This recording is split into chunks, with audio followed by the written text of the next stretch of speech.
noches. En nombre de la dirección del Centro 2, les doy la bienvenida a esta última conferencia del primer cuatrimestre del ciclo 2024.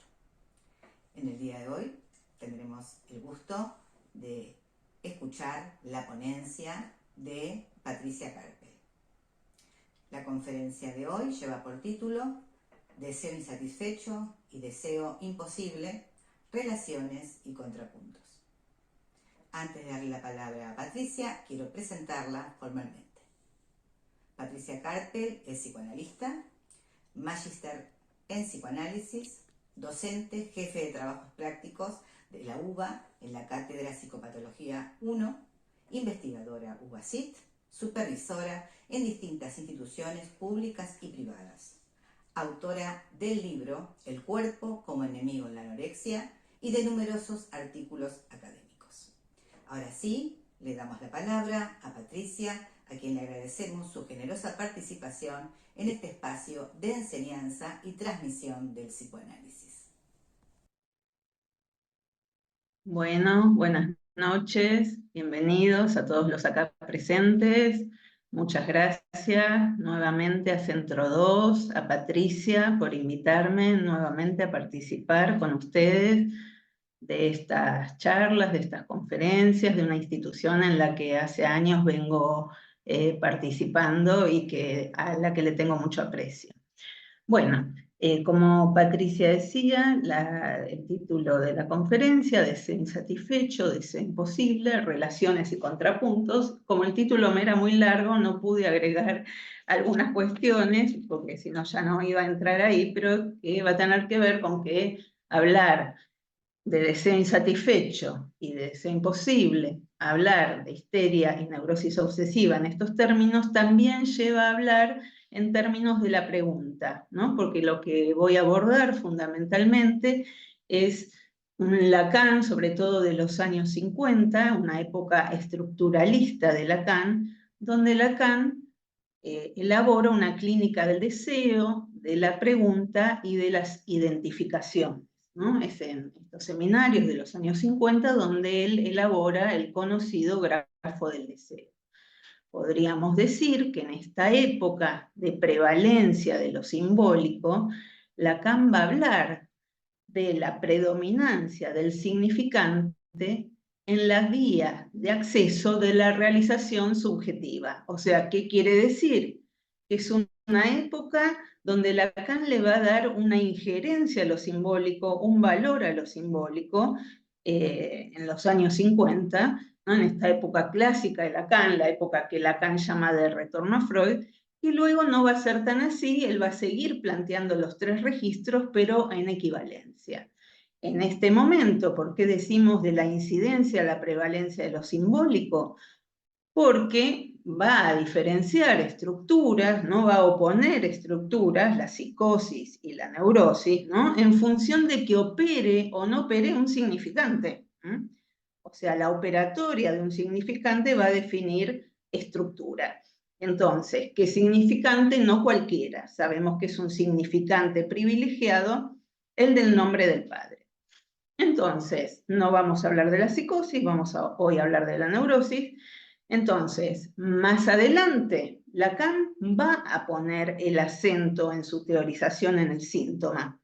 No en esta época, ¿no? Entonces, en esta época que Lacan dice que retorna a Freud, luego de estos bosques, dice, por los imaginarios por donde se perdieron los postfreudianos, es una época que Lacan no retoma, por ejemplo, la histeria desde el síntoma freudiano, ¿no? No le va a dar tanto hincapié al síntoma como más adelante en su obra, sino que lo que va a tener, digamos, un lugar importante, ¿no? En relación a los tipos clínicos y la estructuración subjetiva es ubicar las neurosis, ¿no? Como con la estructura de una pregunta, el deseo en la neurosis y las identificaciones. Entonces, serán más adelante y con la elaboración del objeto A, ¿no? Donde Lacan en el seminario 10, más orientado hacia lo real, va a tomar más en cuestión, más en su obra, el síntoma.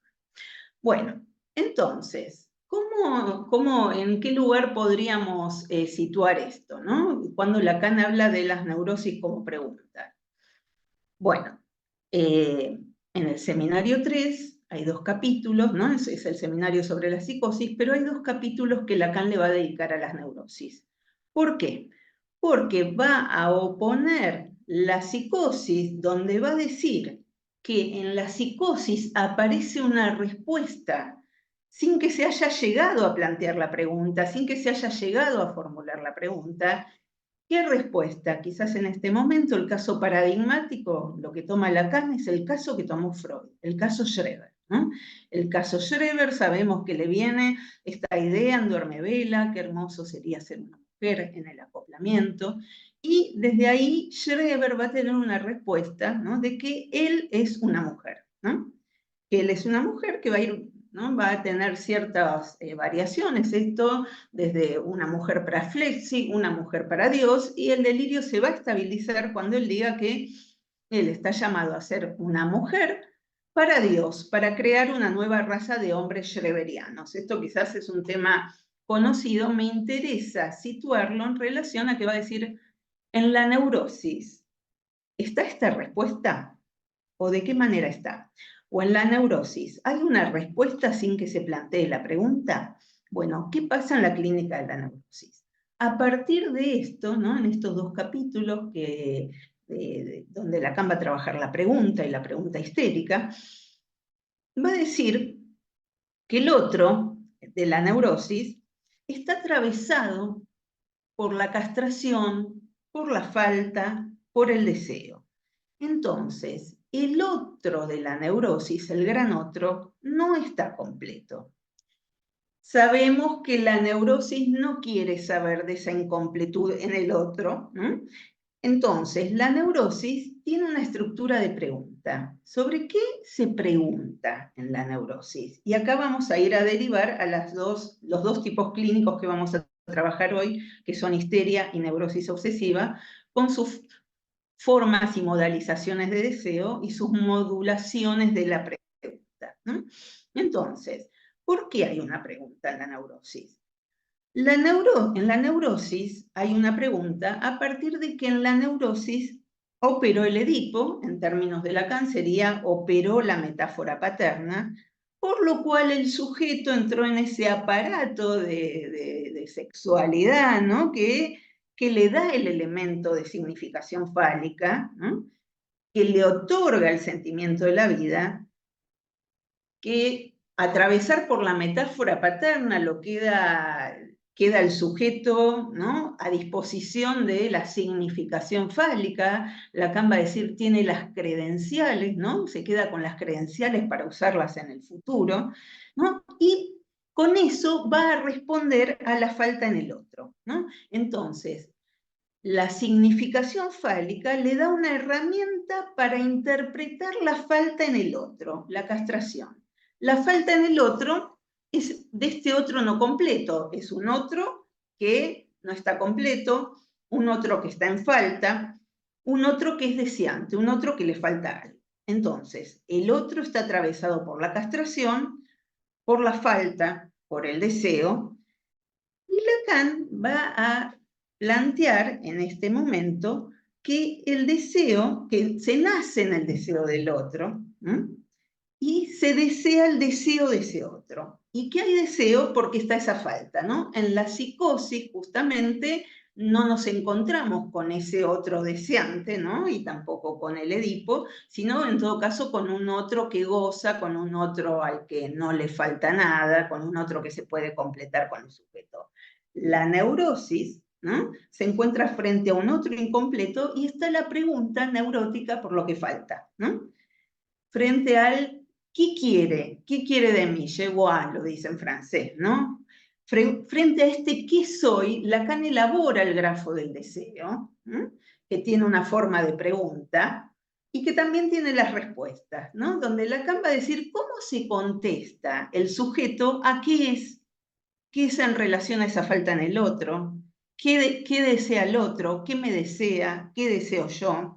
Bueno, entonces Lacan va a decir que nos contestamos a distintos niveles con distintas respuestas que están elaboradas, ¿no?, por la vía del síntoma, por el fantasma, nos respondemos también con el yo, nos respondemos con los ideales. Entonces Lacan construye un grafo, ¿no?, donde el grafo es bastante complejo, solo tomo este elemento, ¿no?, donde en esa pregunta, frente a la incompletud del otro, frente a qué soy yo para esa falta, Lacan dice, se va a responder con el síntoma, con el fantasma, o sea, el síntoma y el fantasma son respuestas a la pregunta neurótica. Los ideales también dan respuestas, el yo también da respuestas. ¿Por qué el neurótico no tiene una respuesta, a diferencia del psicótico? ¿No? Que la respuesta del psicótico es una respuesta muy sufriente, ¿no? Es esta certeza en la autorreferencia, ¿no? Soy la mujer de Dios que se le impone a Schreber, no como una elección, no como algo que él decidió, no porque se haya planteado si se siente más femenino, ¿no? Sino se le impone, ¿no? Es algo invasivo, ¿no? Entonces, en la psicosis no está esa falta en ser y esa pregunta que da la posibilidad de elaboración de respuestas. Más bien está esta certeza en la autorreferencia. El otro me quiere mujer. En cambio, ¿no?, en la psicosis entonces lo que encontramos es el significante aislado en lo real que designa completamente al sujeto, que lo nombra por completo, ¿no?, que dice lo que él es. En la neurosis, ningún significante no llega a nombrar del todo. No hay significante que dé cuenta completamente de nuestro ser. Lacan en ese momento va a hablar en esos textos de la falta en ser, ¿no? Hay una falta en ser y lo simbólico no puede terminar de atrapar el ser. Voy a tomar de hecho, si nosotros hacemos un ejercicio, cada uno de nosotros, de presentarnos o de decir quiénes somos, siempre hay algo que o decimos de más o de menos, o queremos agregar otra cosa, después decimos, ¿y por qué no dijimos esto? O yo antes pensaba que era así, pero ahora me doy cuenta que soy de tal manera. O sea, no hay significante que nos nombre completamente. Tomo un pequeño párrafo literario, que a mí me gusta a veces recurrir a la literatura, porque dicen desde otro lugar algunas cosas que nosotros trabajamos, de Leila Guerriero, ¿no?, que en un momento dice, aquí yo, y vemos el deslizamiento significante para nombrarse. Tomo un parrafito del libro de la teoría de la gravedad.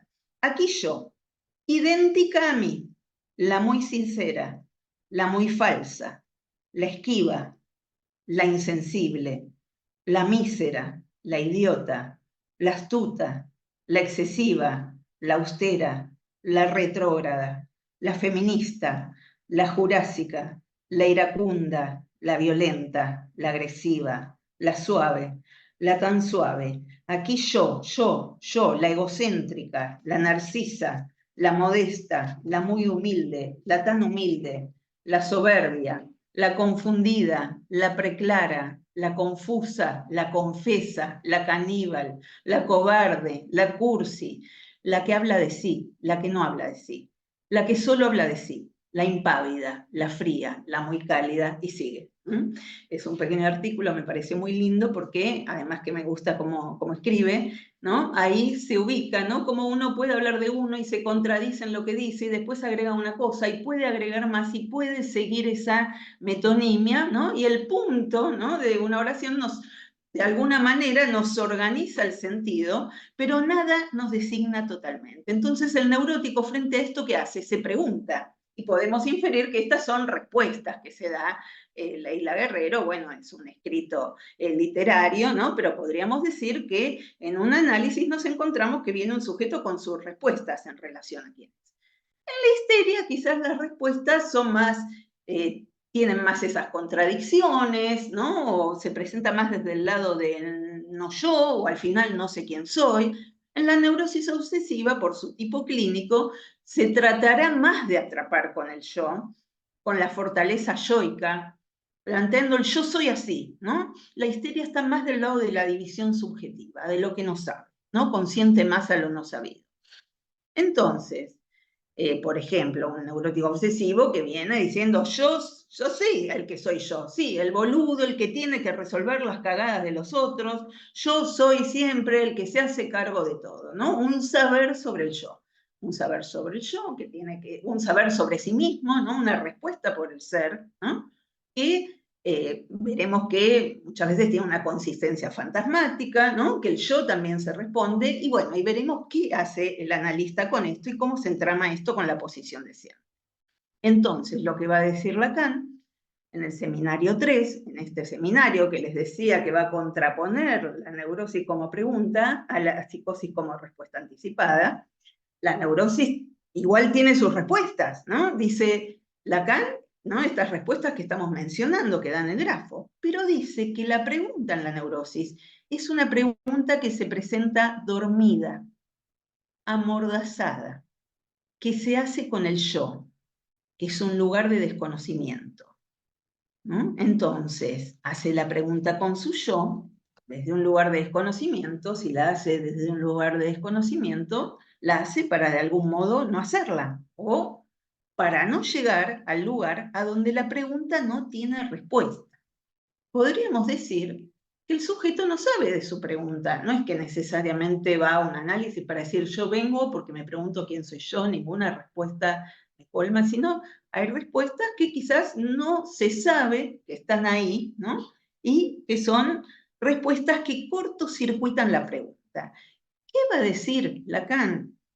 Que despertarla en un análisis implica desplegar esa pregunta y que cada sujeto neurótico sostiene una teoría, ¿no? Una verdad que está al servicio de desconocer la castración.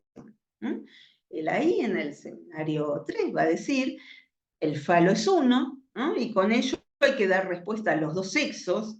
Del lado hombre está el significante fálico, del lado de la mujer, en lo imaginario, está un vacío. No porque a la mujer en lo real le falte algo, pero sí desde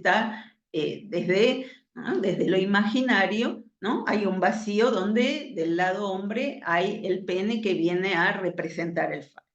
Entonces, hacer hablar el síntoma, que el analista produzca ahí que el síntoma hable, implica la operación de deshacerse de la mordaza, ¿no? La pregunta está amordazada, se formula pero con mordaza. Entonces, ¿de qué manera declina la pregunta? Bueno, la forma de la declinación de la pregunta en la histeria está puesta en las relaciones entre el cuerpo, el goce sexual, la pregunta de ¿soy un hombre? ¿Soy una mujer? ¿Qué es ser una mujer? ¿Qué es una relación sexual? ¿Qué dice Dora en su neurosis? Dora, en su neurosis, se preguntaba ¿por qué ser una mujer? Y Lacan dice, si se pregunta en la histeria esto, es porque no se llega a hacerlo. Y también va a decir que hace la pregunta, ¿no? Esto lo vamos a plantear, por la vía de la identificación al padre, o la identificación a un hombre en la escena. ¿Para qué? ¿Por qué se identifica? Porque con esa identificación le sirve de apoyo para simbolizar el órgano femenino. Entonces, ¿simbolizar qué? Esto que Freud decía, ¿no? Porque fíjense que Lacan va a tomar los puntos que Freud decía que no tenían representación en el inconsciente, ¿no? Lacan dice, Freud dice, perdón, la propia muerte y el órgano femenino, la vagina, no tienen representación en el inconsciente. Lacan va a decir, la pregunta en la histeria está en relación al ser sexuado y qué es ser una mujer. Entonces, va a decir, la identificación con el hombre, que ahora voy a ampliar un poco más, es para intentar simbolizar el órgano femenino. Es una forma de acercarse a una definición que se le escapa. En cambio, la neurosis obsesiva, prima hermana de la histeria, Freud dice es un dialecto de la histeria, es un tipo clínico, pariente, ¿no? Pero su pregunta va a estar más orientada a esto otro que para Freud, ¿no? Según lo plantean, no tiene representación en el inconsciente de la propia muerte. Entonces, Lacan lo va a decir en estos términos. Dice, hay algo radicalmente inasimilable al significante, la existencia singular del sujeto, sencillamente. ¿Por qué alguien está ahí? ¿De dónde sale? ¿Qué hace ahí? ¿Por qué va a desaparecer? Y uno si lo ve con chicos, ¿no? Que le dice, mirá esta foto de cuando éramos jóvenes, y yo acá no estoy, dice, ¿y dónde estaba? Y todavía no estabas. ¿Cómo todavía no estaba? No, no estabas. No sé si hicieron esta experiencia alguna vez con chicos, no estaba. No, pero ¿dónde estaba? Decime dónde estaba. Bueno, y quizás a veces hay que decir, bueno, en una semillita o lo que fuera que cada uno responda, porque es inasimilable al significante esto de se está, no se está, la muerte, ¿no? La muerte que es el real que hay que bordear con los rituales. Bueno, entonces, esta pregunta por la muerte va a ser la pregunta, ¿no?, que va a organizar la neurosis obsesiva. Entonces, Lacan va a decir, es otro modo de la creación neurótica de la pregunta, es el modo obsesivo. ¿Qué se preguntará? ¿Estoy muerto o estoy vivo?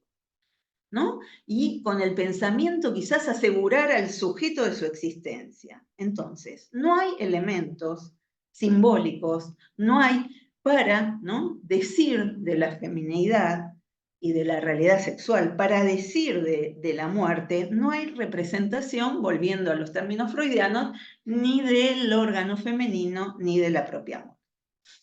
Entonces, decíamos que el otro, el gran otro, estaba raro. Y no hay ninguna significación que no remita a otra significación. Cada significación remite a otra, ¿no? Esto es la neurosis, ¿no? La dialéctica de las significaciones. En la psicosis sí, porque se rompe la cadena, hay un elemento aislado. Pero en la neurosis una significación remite a otra significación. El significante nombra y hace existir al sujeto. Lo hace existir, pero también deja este saldo de, ¿no?, esto incapturable, ¿no?, esto que no se puede capturar por los símbolos. Entonces, el sujeto dirige al otro la pregunta por su ser, ¿no?, ¿qué soy en relación a tu deseo? ¿No? ¿De qué manera me deseas? ¿Qué soy como deseado? ¿No? Bueno, y hay dos cadenas, va a plantear Lacan, que marcan el espacio del deseo, ¿no?, donde está lo que se dice y el enunciado, pero también la pregunta del sujeto. Me dices esto, pero ¿qué quieres? ¿No? Entonces, les decía que para aquellos tomados por el Edipo, ¿no?, la femineidad entonces es una pregunta, tanto para la histeria como para la neurosis obsesiva, ¿no? A veces en la neurosis obsesiva quizás está más la pregunta de, ¿pero qué quiere una mujer? ¿No? En términos de demanda. Quizás en una se pone más el acento en una cosa, en otra en otra, pero son preguntas de la neurosis, ¿no? El neurótico no tiene la certeza de su sexo. No es natural el acceso sexual, no es como en los animales, ¿no? No está trazado, no está programado por el instinto, y esta época nos dice, ¿no?, de manera muy amplificada, cómo no hay una certeza en lo sexual, en tanto cada vez surgen nuevos géneros, nuevas sexualidades, ¿no? De unos años a esta parte van surgiendo nuevas nominaciones en relación a la sexualidad. Entonces, la pregunta está en relación a la sexualidad, la pregunta está en relación a la existencia, ya que no existe un significante que nombre plenamente. El fantasma le provee al neurótico una respuesta frente a lo que no sabe, ¿no? Al sostener el deseo, al dar un marco, detener la interrogación y proponer un objeto, que si bien no hay un objeto de la pulsión, hay una fijación, y cuando algo se fija, ¿no?, tiene ese efecto, ¿no?, en el fantasma se fija un objeto para la pulsión. Entonces, el fantasma cortocircuita la pregunta, corta el circuito, le da una solución a la falla edípica, curando y enfermando a la vez. ¿Qué quiere decir la falla edípica? El Edipo siempre falla, ¿no? Hay algo que el padre no puede nombrar, ¿no? Hay algo que no se puede decir. Entonces, el fantasma trata de hacer existir lo que no existe, ¿no? La relación sexual para cada uno, ¿no? Entonces, el neurótico hace la pregunta desde un lugar de desconocimiento para no llegar al lugar donde la pregunta no tiene respuesta. Esto quiere decir, el neurótico sabe, pero no quiere saber de la castración.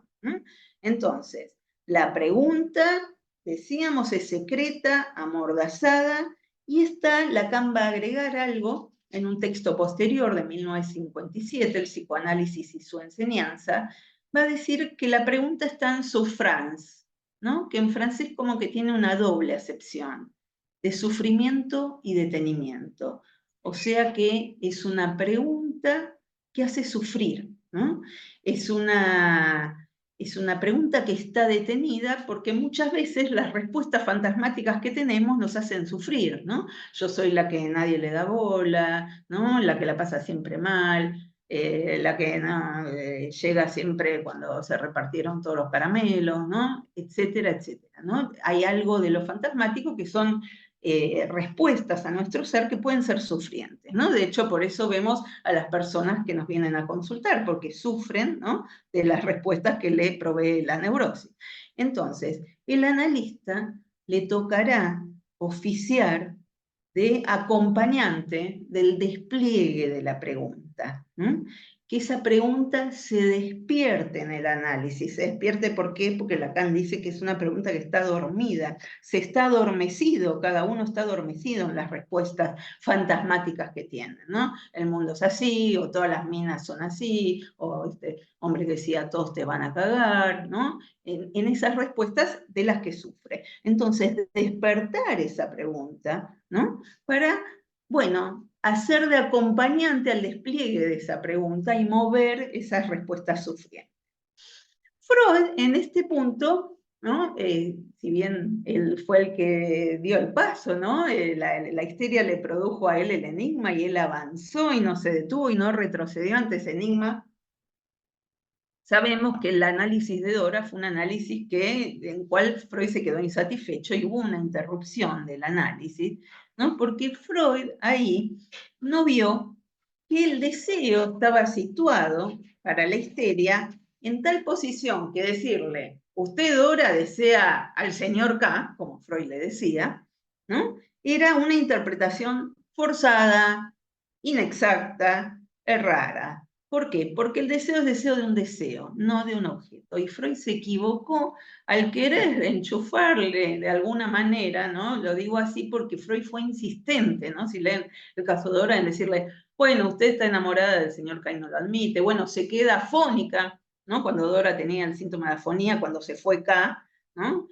Y Freud interpreta, con un inconsciente que Lacan va a decir romántico de Freud, interpreta como K no estaba, que era su amado, no valían la pena ni hablar, ¿no? Entonces, Lacan no está de acuerdo con las interpretaciones de Freud, dice que Freud forzó a Dora, ¿no? Y en este punto fue una interpretación inexacta, errada, que ella quería al señor K, pero no lo admitía, no lo aceptaba, era un amor reprimido, etc. Entonces, Freud no estimó, ¿no?, que ya estaba, algo había mencionado de la pulsión ginecófila, pero no estimó qué lugar tenía la señora K para Dora, qué lugar, es decir, qué lugar, más allá de Dora, tiene la otra mujer para la histeria.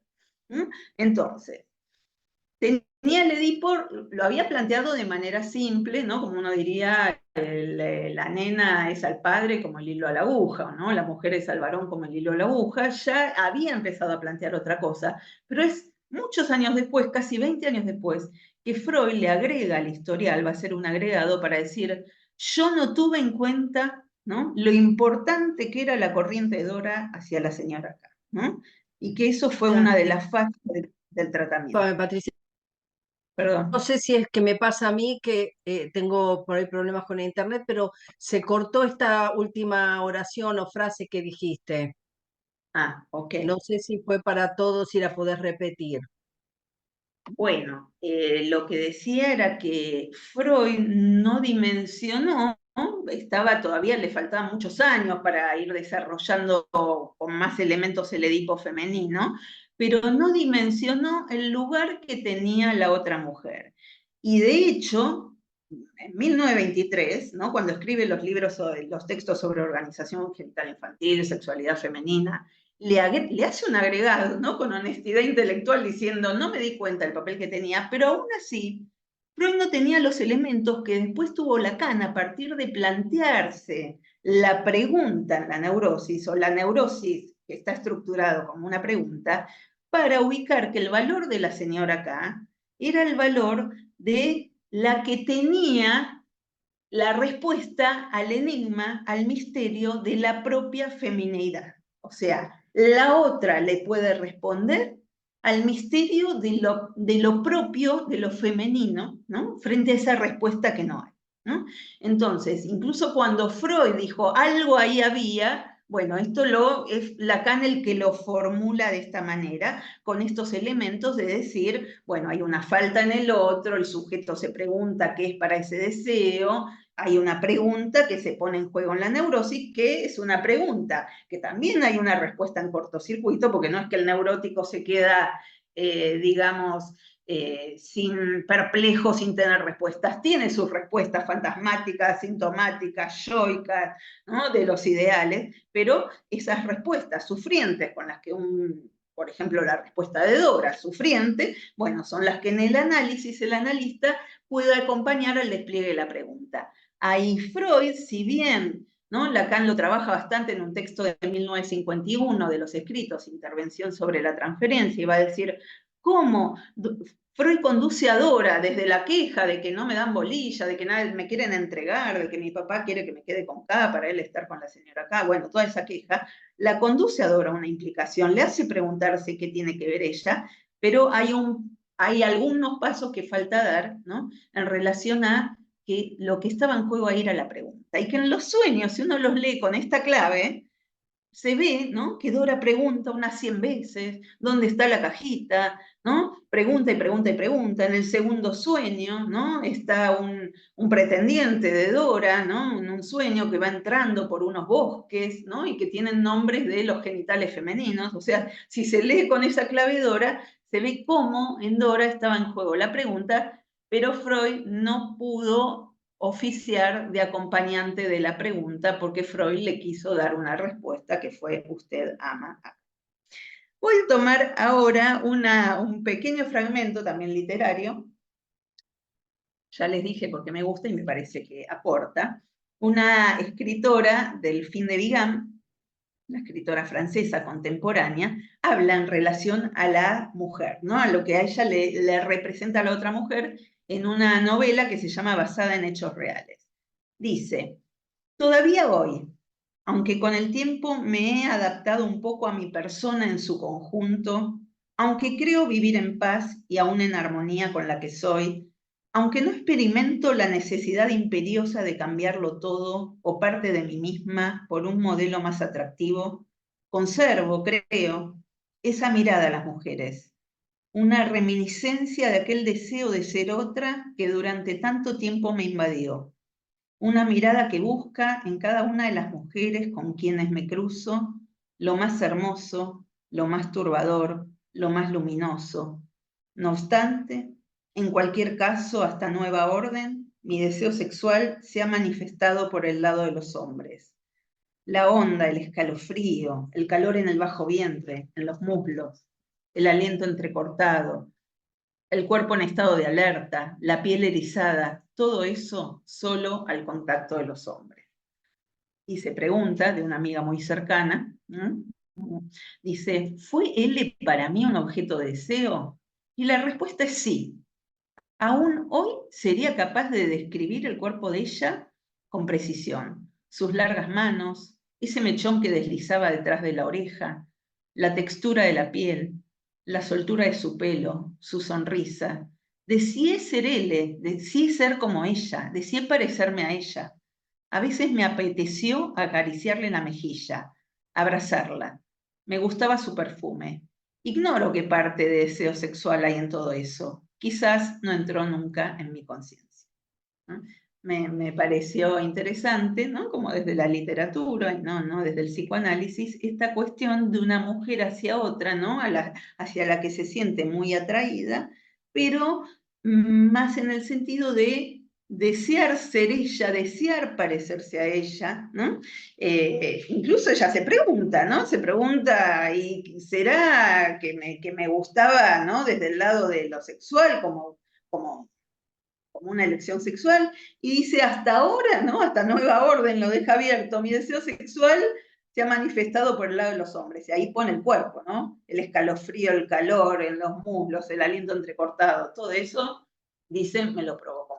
Entonces con ella, hasta ahora es otra cosa, esta cuestión, ¿no? De tanto interés, ¿no? Que tiene que ver con la atracción que ya describió Freud, de Dora fascinada por la señora K y su piel blanquísima, y Dora observando la Madonna en el museo 2 horas extasiada, y Dora que también iba a la casa de la señora K para leer junto con ella la enciclopedia, ¿no? Donde ahí se transmitían algunos saberes sexuales, ¿no? Donde la histeria en busca de un saber en relación a un enigma.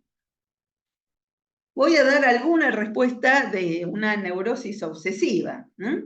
Entonces, en relación a la neurosis obsesiva y su pregunta por la muerte, alguna respuesta de algún paciente, ¿no? Un paciente dice, yo me doy cuenta que no hago, quizás porque quiero detener el tiempo, ¿no? Lacan va a llamar a esto argucias para detener la muerte, argucias para engañar la muerte, ¿no? Pero el que se engaña es el sujeto si piensa engañar a la muerte, ¿no? Porque es un inexorable, un real, el paso del tiempo. Entonces, la respuesta obsesiva al enigma de la existencia, desde el síntoma, del yo, ¿no? Un paciente dice, tuvimos un día bárbaro, pero después terminó. Y pensé que me gustaría que esto durase para siempre, y entonces me puse mal, y ya no me duró estar bien y me puse muy mal. O sea que cuando la pasa bien se pone mal porque ese momento ya pasó, y el tiempo no se detuvo. ¿Quién sabe qué va a pasar después? Y si esto no se vuelve a repetir, y después dice, bueno, pero cualquier cambio no es la muerte. Claro, yo si pierdo ese día, pienso que termina, es como si terminara toda mi vida. Y me dice una fantasía, dice, yo sueño con que los científicos logren un método para vivir 300 años, para leerme todos los libros que quiero, hacer todos los deportes que quiero, hacer artes y probar muchas, estudiar varias carreras, pero hay que elegir.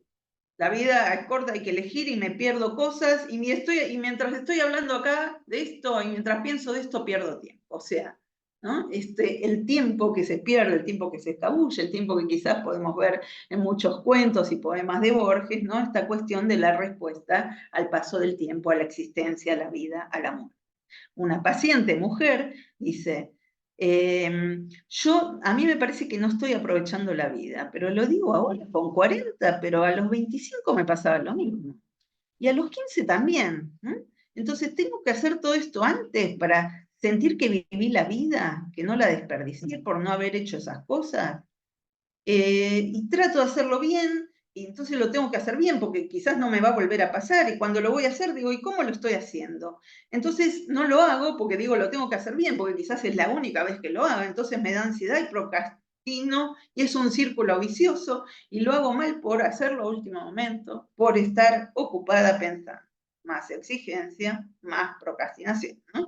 Entonces, la neurosis obsesiva, la histeria, se dan distintas respuestas frente a esta inconsistencia del otro, a esto que el otro no puede nombrar, ¿no? Entonces, cada sujeto, ¿no? Y cada neurosis, cada tipo clínico se da una respuesta.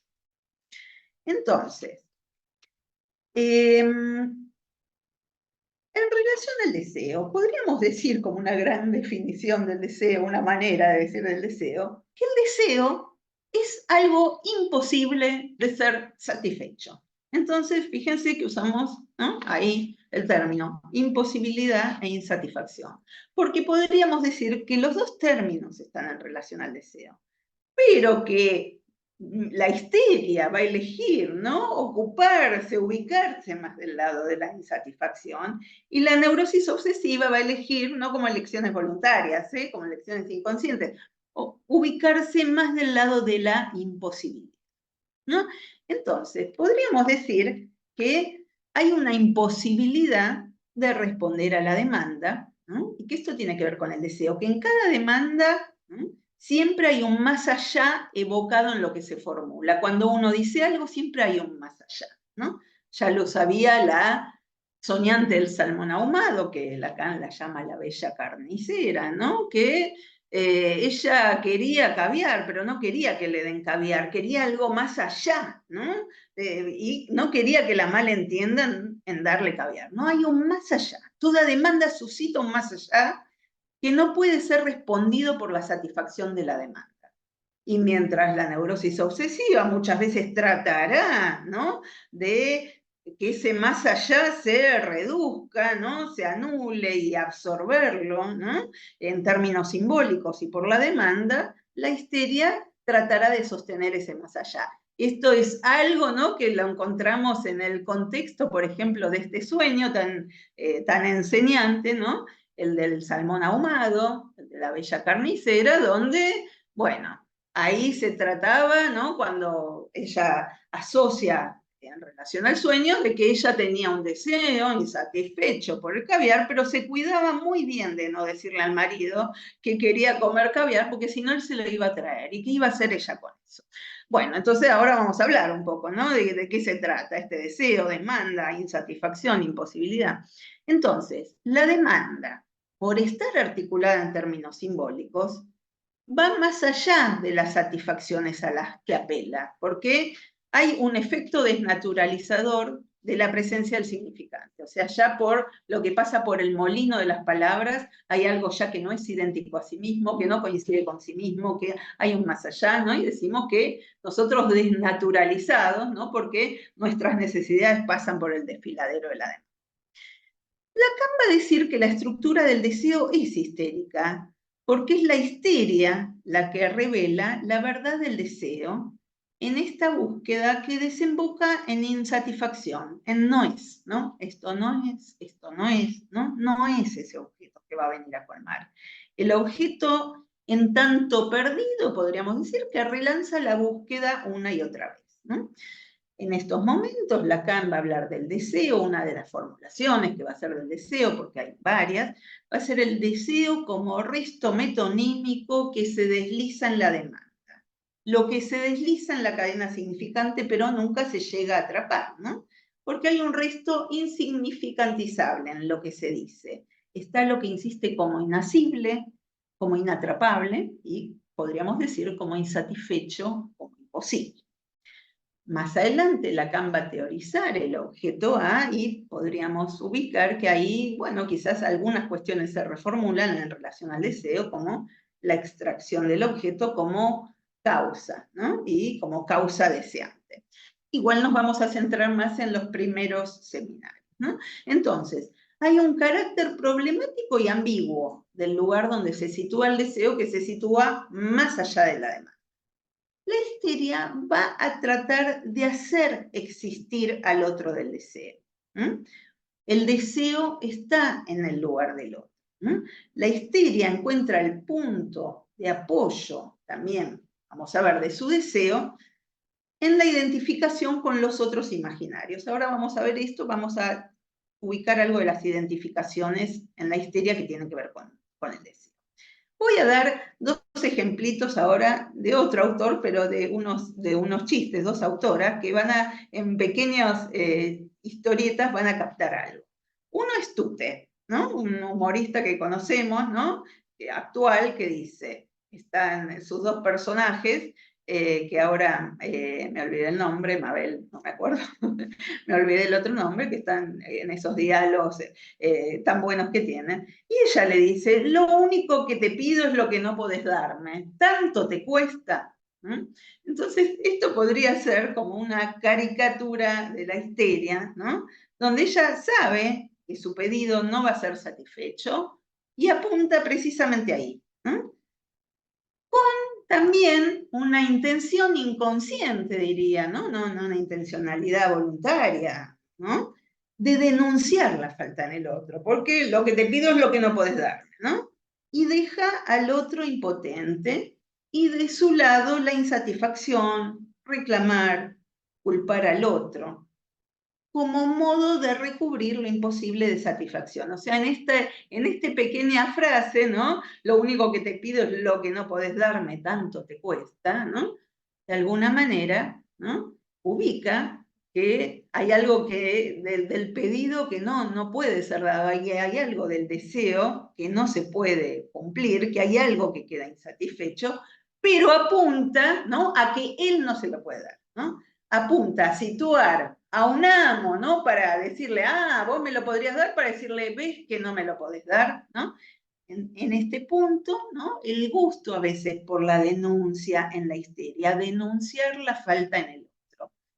es una manera, podríamos decir, de, situando que el otro es impotente y no puede, deja en el horizonte como posibilidad que esa satisfacción sería posible, pero quizás es el otro el que no se la puede.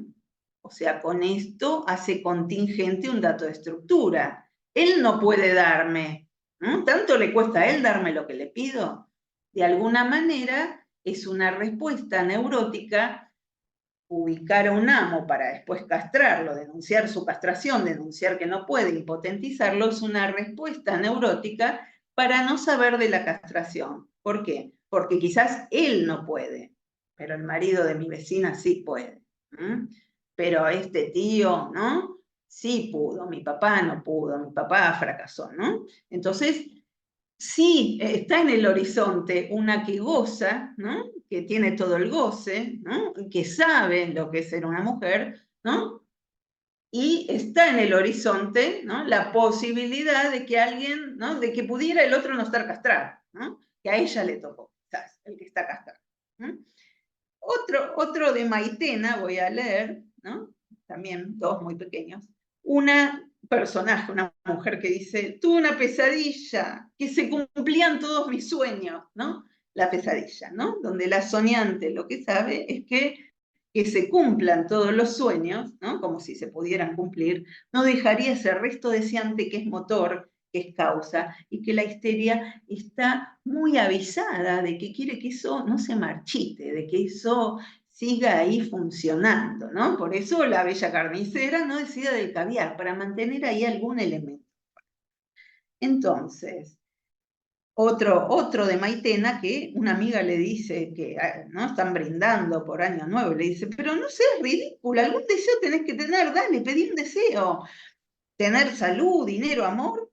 No, le dice la otra con cara de apesadumbrada, tener deseo, ¿no? O sea, ¿no? Ahí también se ve algo del saber de la histeria, que se trata de deseo, ¿no? De desear, ¿no? Y no de un objeto que va ahí a venir a colmar. Entonces, la histeria enseña que no se satisface el deseo con un objeto, ¿no? Que la chispa deseante no se apague, que el motor permanezca encendido, que no se marchite. Y la histeria en esto entra en relación con los otros, en identificación con diversos personajes. Entonces, situar acá, aunque sea rápidamente, porque creo que se va el tiempo, y la histeria tiene distintas... que dialoga con el otro, que tiene una dialectización de esto, y que así como les decía antes, ¿no? Y lo retomo porque quedó un poco ahí picando, que la histeria para preguntarse se identifica a un personaje de la escena, Lacan va a situar un tipo de identificación en la histeria, ¿no? La identificación viril, va a decir Lacan, que va a ser un testaferro, va a decir Lacan, ¿no? Que el señor K era una especie de testaferro por el cual a nombre de ella se hacía la pregunta. O sea, por la vía de un hombre y por la vía de lo que ese hombre desea, ese marca como una brújula, marca el norte en relación a qué es ser una mujer, ¿no? Entonces, sabemos cómo cae la escena y cómo Dora va... se le derrumba todo y la llevan a ver a Freud porque se pone mal y se queja y cambia totalmente su ánimo, cuando el señor K le dice, ¿no? En un intento de conquistarla, ¿no? Y no usa las palabras apropiadas porque le dice, la señora K no es nada para mí. Y entonces, es como Dora le da un bofetazo, ¿no? Y es como si le dijera, ¿y para qué sos vos para mí? Si la señora acá no es nada para vos, ¿no? Porque justamente él estaba ahí como testaferro, ¿no? Como en una Dora se podía identificar ahí, de yo a yo, dice Lacan, para averiguar por su vía sobre el enigma de su propia feminidad. Bueno, esta identificación es la que plantea Lacan, agregándola a las identificaciones freudianas que podemos ubicar en la histeria. Freud, en su texto Psicología de las Masas y Análisis del Yo, habla de las distintas identificaciones en el capítulo 7 y además de hablar de la identificación primaria, va a hablar de una identificación al síntoma, ¿no? Al rasgo, una identificación parcial, ahí trata, ¿no?, de la identificación de Dora con su madre, con su padre, al catarro, pero me interesa más señalar la más específica de la histeria, que es esta identificación que es a la comunidad deseante, ¿no? Es a una comunidad de deseo. Y Freud da el ejemplo del internado, ¿no? Una recibe una carta del amado, se desmaya y todas las otras se desmayan, ¿no?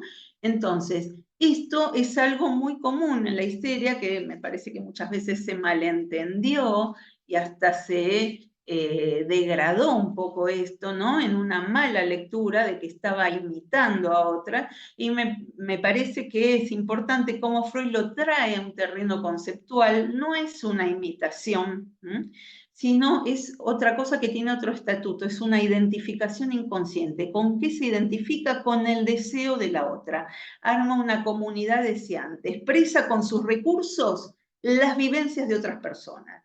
Entonces, se identifica con distintos personajes de la escena, ¿no? Y Freud va a decir que la identificación es un mecanismo extremadamente importante para los síntomas histéricos. Y justamente no es una imitación, es más. Si avanzamos un paso más allá, podríamos decir que se trata justamente de lo inimitable, de ese no sé qué, eso de la otra, ¿no? Eso, ¿no?, que quiero yo también tener, pero no sé muy bien de qué se trata, pero la otra sabe.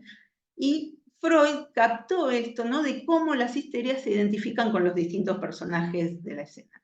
Esto hace que, por un lado, la histeria vaya cambiando a lo largo del tiempo, no tanto como la neurosis obsesiva, que como es más intrapsíquica, queda más igual a sí misma a lo largo de las épocas, y la histeria va cambiando porque si antes, en ciertas identificaciones, por estar internadas con pacientes con epilepsia, también tenían algún ataque epiléptico, algún desmayo, ¿no?, las histéricas del tiempo de Freud, ahora vemos que hay muchos síntomas de histeria, ¿no?, por identificaciones que tienen que ver con otra cosa, con algunos síntomas alimenticios, algunos cutting, ¿no?, donde hay, sin englobar todo en la histeria, por supuesto, hay que ver en cada caso de qué se trata, pero que la histeria es muy dúctil, muy dócil, ¿no?, muy atenta, ¿no?, a identificarse, ¿no?, con la causa del deseo. Está muy atenta a qué desea el otro, ¿no? Y quizás va a una reunión y se fija, viste qué tal, miró a tal, y no estaba muy conectado como otras veces, ¿no? Está muy atenta a los signos del deseo del otro,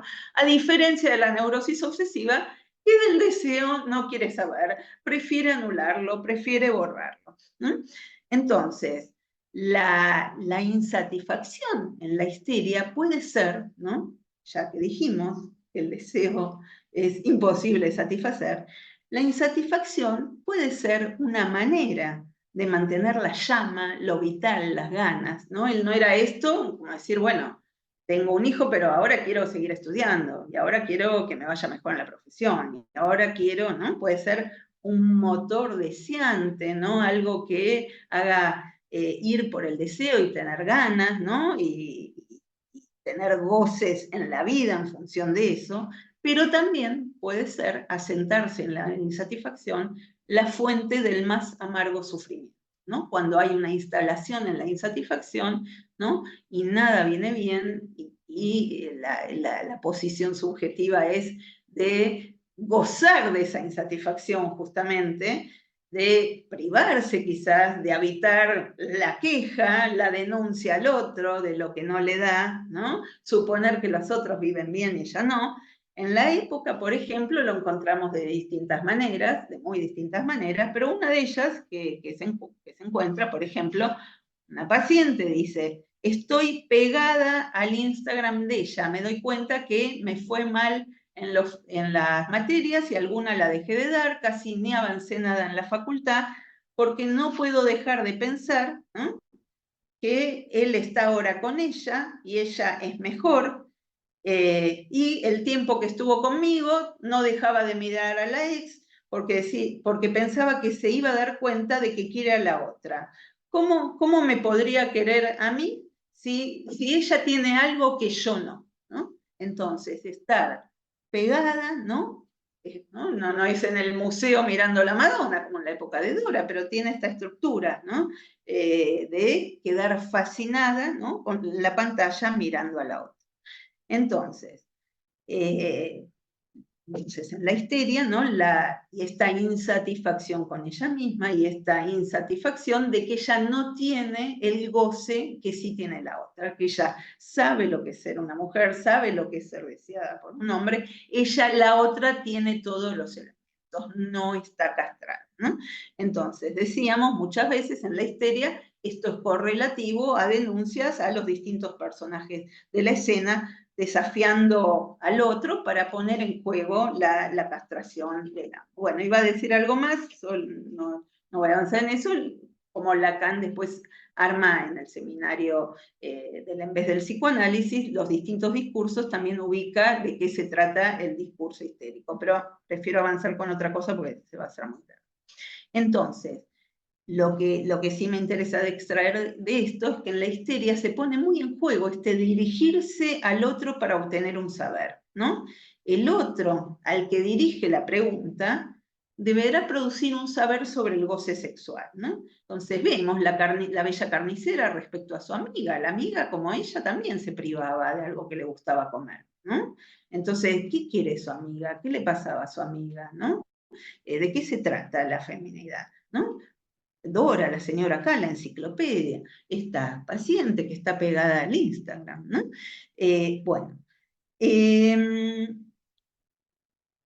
Bueno, entonces les decía que si bien la bella carnicera solo tenemos un sueño, no fue una paciente, no sabemos sus padecimientos, pero en el sueño sabemos que ella intenta mantener la chispa del deseo, que no se apague, que no se marchite, seguir deseando. Bueno, a ver, en relación a la histeria, cuento un pequeño ejemplito más y voy a algo de la neurosis obsesiva. Una mujer, ¿no? Que va al análisis, tiene un fallido, va a consultar por algo del hijo y nombra al marido con el nombre del hijo. Entonces la analista la detiene, le pregunta, dice, ay, me equivoqué. Lo vuelve a nombrar así. Entonces le dice, y bueno, ¿será que tomo a mi marido como un hijo? Esta pregunta, ¿no? Y esto que el analista sanciona ahí, y esta pregunta que se hace la paciente, hacen que se despierte la pregunta dormida porque lo que aparece es su insatisfacción sexual, ¿no? Para ubicar esto de la insatisfacción.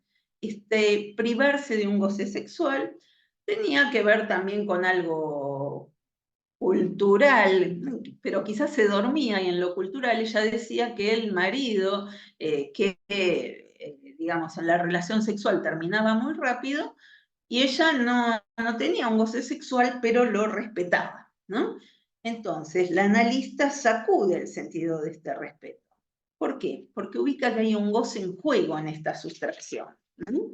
Entonces, por si respetarlo estaba en relación a los ideales, bueno, ella ahí era un lugar donde dormirse de su satisfacción como mujer. Entonces, con la interpretación y tocando esto, el marido como un hijo, respetarlo bajo la forma de estar insatisfecha en relación al goce sexual, con la interpretación se hace caer el exceso de goce, que fija el sujeto en el síntoma, y ubicar que no es el otro el que la deja insatisfecha, ¿no? Como muchas veces en la histeria aparece, es como un hijo, es como un nene, ¿no? Lo que se quejaba del marido, sino que es ella la que consiente respetándola, respetándolo, ¿no? Diciendo que lo respeta. Entonces, queda impedida, ¿no? En la posición en que se pone de apropiarse de su propia satisfacción.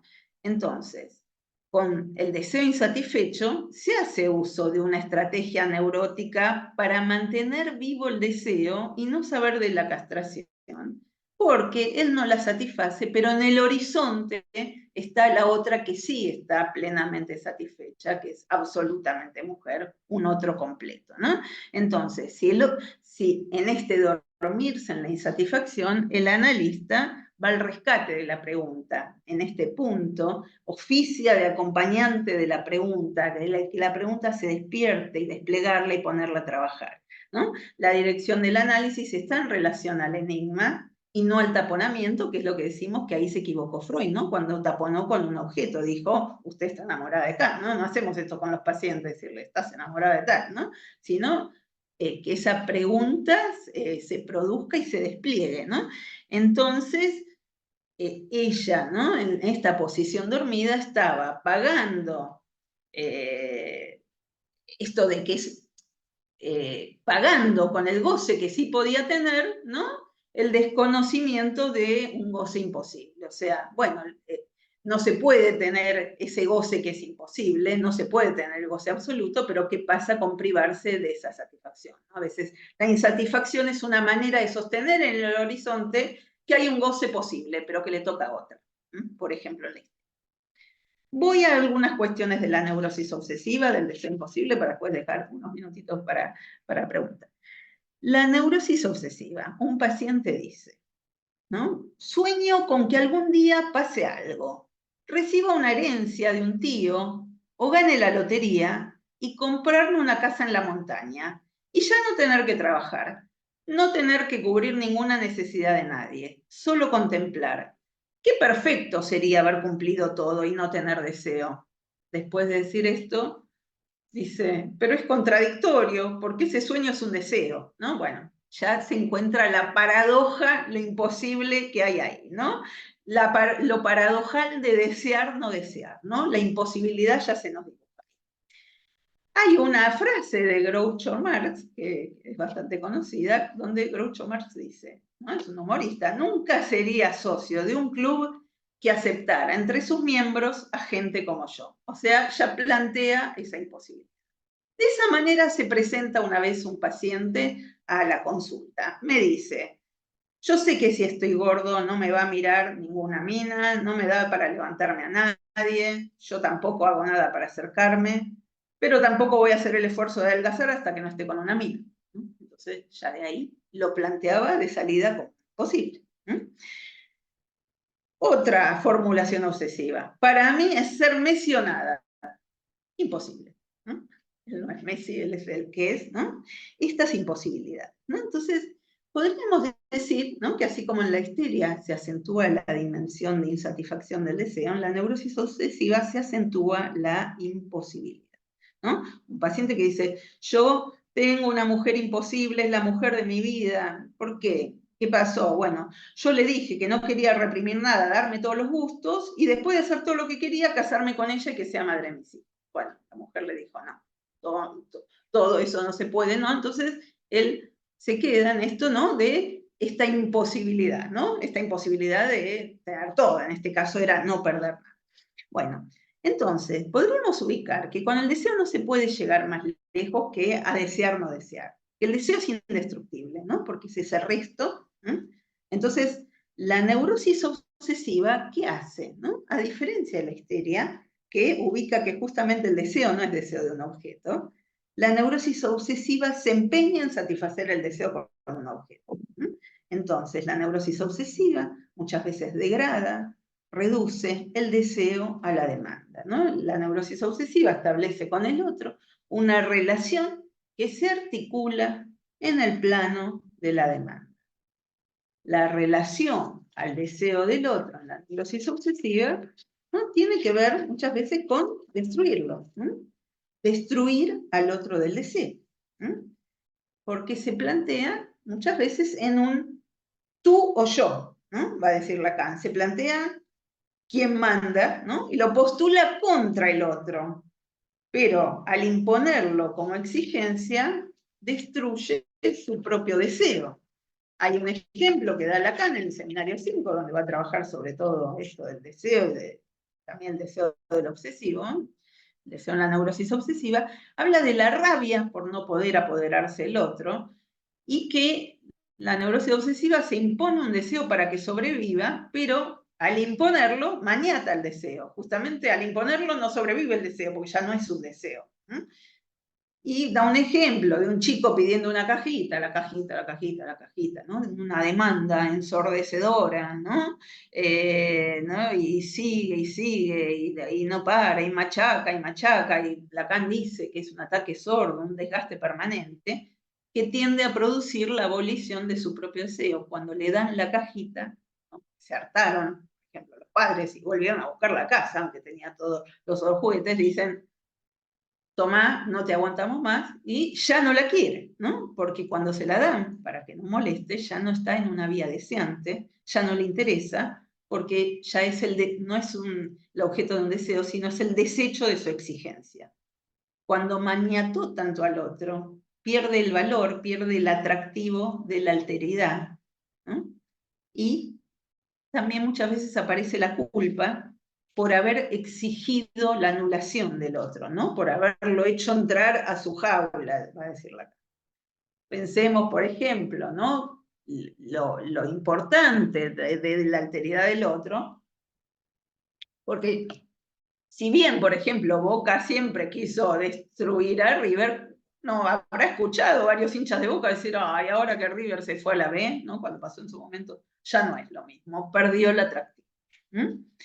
Bueno, entonces un paciente justo me decía estos días, ¿no? En relación a él quería empezar a hacer deporte, ¿no? Y dieta, dice, yo decidí hacer la dieta y no me van a cagar. ¿No me van a cagar? Sí, si llueve, cuando tengo que salir, voy a correr en el patio. Y tampoco me va a cagar esto que me pasó, que me dio alergia en el pie.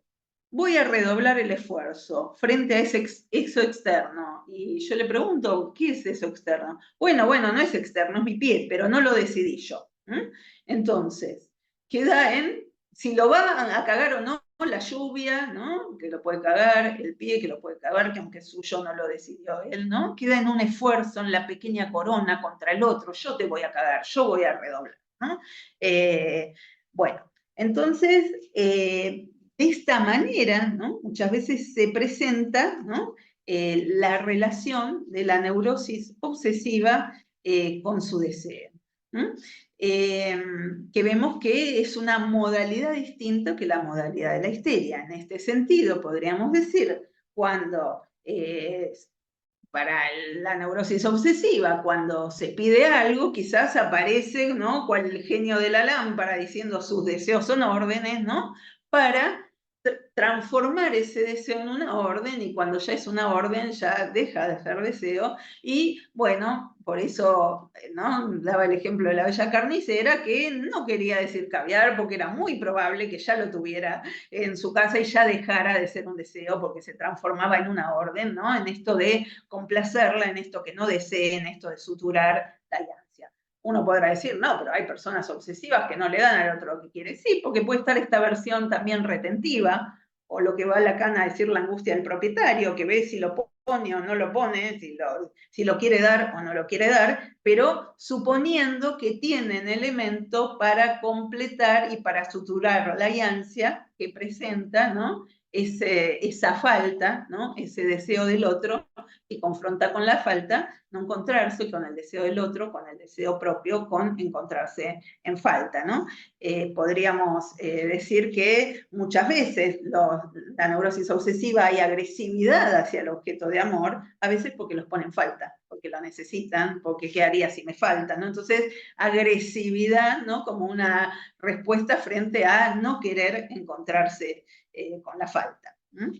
En la neurosis obsesiva también hay una posición, dice Lacan, de pedir permiso, muchas veces para que no se lo den, y así continuar deseando, ¿no? Como el que dice, si yo cuando me retire de este trabajo, ahí voy a ser feliz, porque ahí voy a poder, ¿no? Tener mi quintita y dedicarme a mis plantas, ¿no?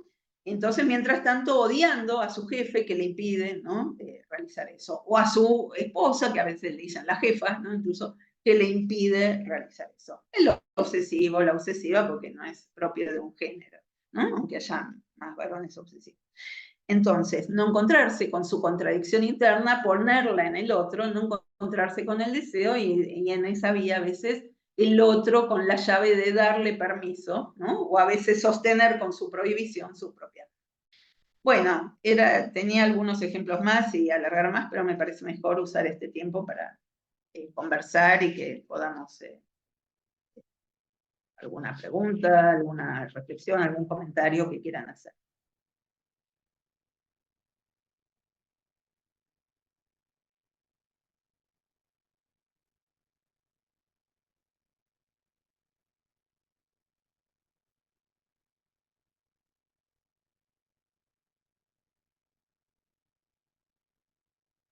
¿Alguien quiere hacer alguna pregunta? Hola, Hola. hola, ¿qué tal? ¿Cómo estás? Gabriela Núñez, ¿te habla? Yo más que nada me conecté hoy porque vi que estabas y nada, quería agradecerte porque me acompañaste en todo mi TFI que hice para mi tesina. Escuchaba tus videos, tus clases, Bueno, y mi tesina fue bueno, sobre historia la histeria de ayer y de hoy. Entonces me acompañaste los 2 años, así que bueno. bueno, un gusto saberlo. Sí. Y claro, y yo miraba tus videos y hoy cuando vi que te presentabas a la conferencia, por eso me conecté. Así que te agradezco mucho. Y te volví a escuchar hoy, y Bueno, bueno, nada, que bueno, te hacía. muchas gracias. Sí. Bueno, ¿más quieren comentar algo, preguntar algo, si les surge algo de su clínica?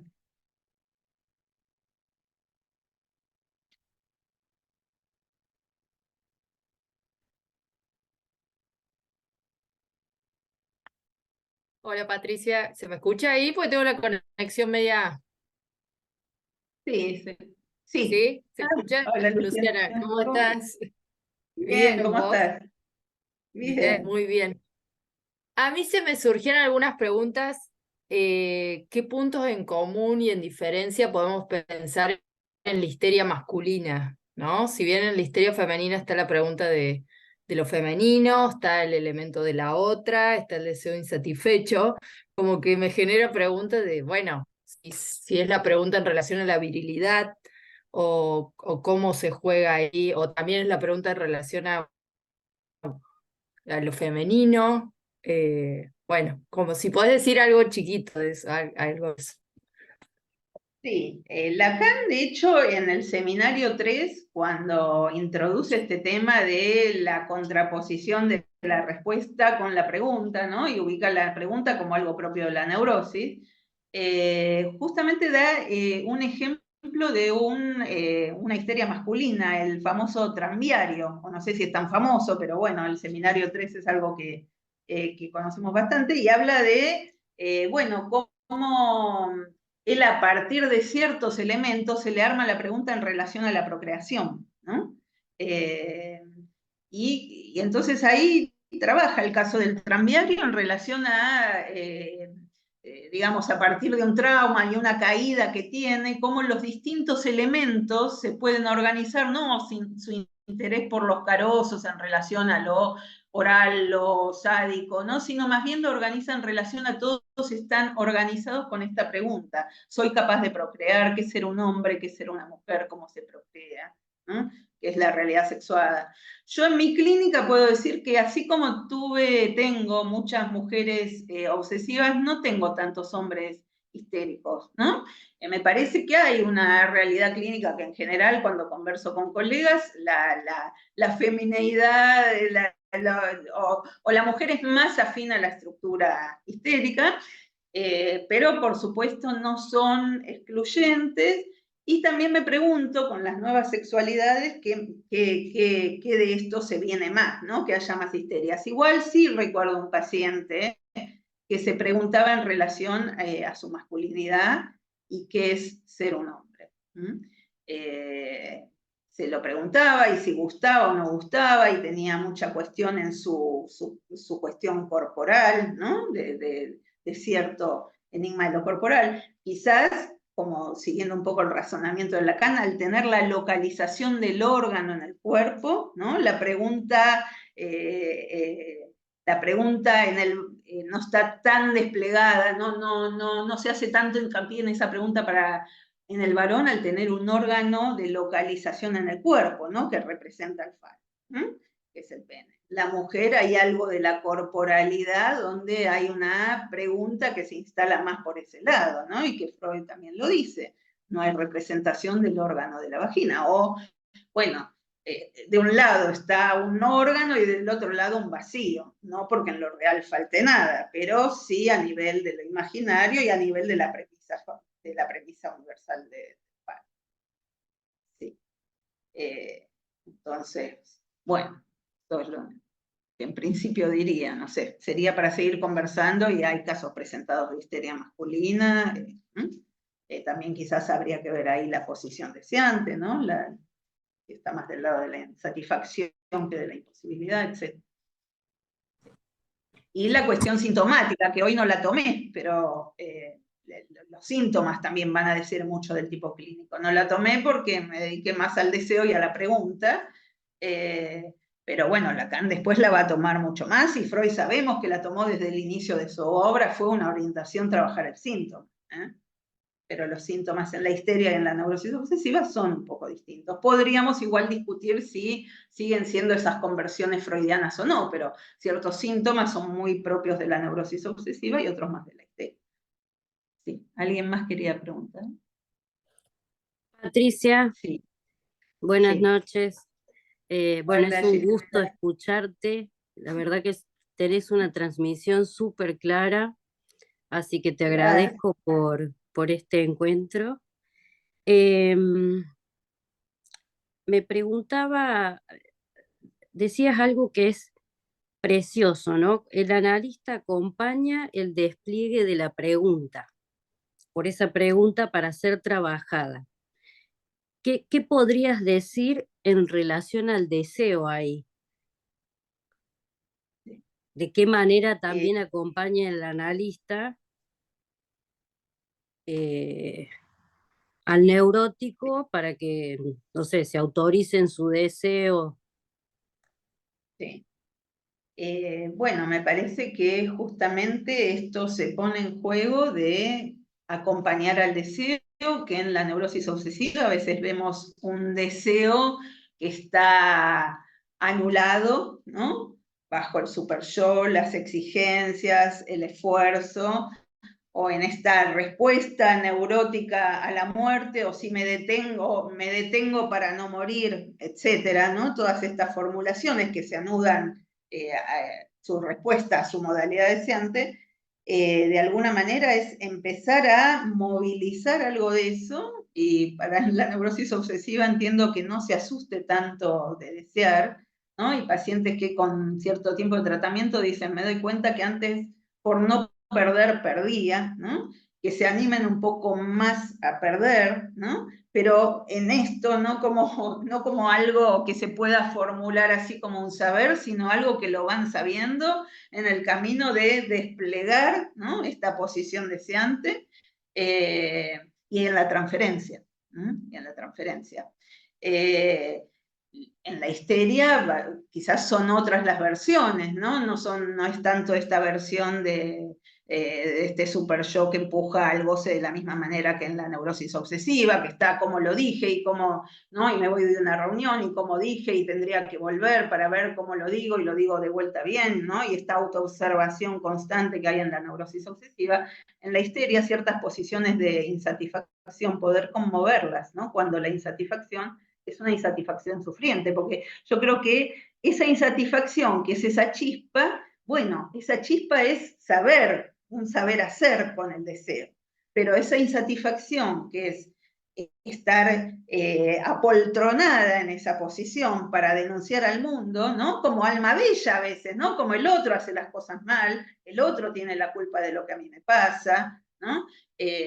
O la otra es la que tiene todo y a mí me tocó esto. Bueno, son posiciones que también, ¿no? Desplegarlas para conmoverlas y para que encuentre su propia manera, ¿no? De tener en todo caso una insatisfacción dosificada, en el sentido que opere como motor y no como, bueno, una forma de goce, ¿no? Una forma de goce que después Lacan va a decir, después Lacan va a desplegar más y va a hablar del goce de la privación en la histeria, ¿no? Que no lo quise incluir ahora porque también son conceptos posteriores, pero Lacan en el seminario 17 va a hacer desarrollos muy interesantes para agregar a esto, ¿no? Que trabajamos. Que algo ya habías adelantado con el ejemplo que trajiste de la paciente que tomaba al marido como hijo, que me pareció Sí. excelente. Sí, claro, sí, porque ahí Gracias. quizás estaba dormida de su propia insatisfacción, ¿no? Estaba dormida en que era como un nene, ¿no? Y que ella, bueno, que la vida de casada era así, ¿no? Entonces fue con el consentimiento de ella, ¿no? Y con su fallido, que la histeria posibilita más, ¿no? Porque accede más a esa división subjetiva, y ella consintió a preguntarse, pero ¿por qué lo trato como otro hijo más? ¿Y qué pasa con esta insatisfacción? Y sintomatizó una insatisfacción que no estaba sintomatizada. En este sentido era una insatisfacción dormida. Es una insatisfacción que se despierta porque hay un análisis ahí. Entonces esa insatisfacción va produciendo un camino a encontrarse con otra satisfacción, ¿no? Y ella, de hecho, el avance del análisis, que no es una paciente mía, es una paciente de una colega que lo presentó y lo había comentado yo en una ocasión, es bueno, encontrarse con sus satisfacciones, con su feminidad, con su propio disfrute y empezar a tener un marido, ¿no? Y un hijo, no dos hijos. Todo el tiempo hablando de Freud. Viste, son aburridas, ¿eh? Fanáticas, ¿no? No, pero vamos allá, bueno, te cansa. Y un micrófono prendido. No sé si alguien quiere comentar algo más.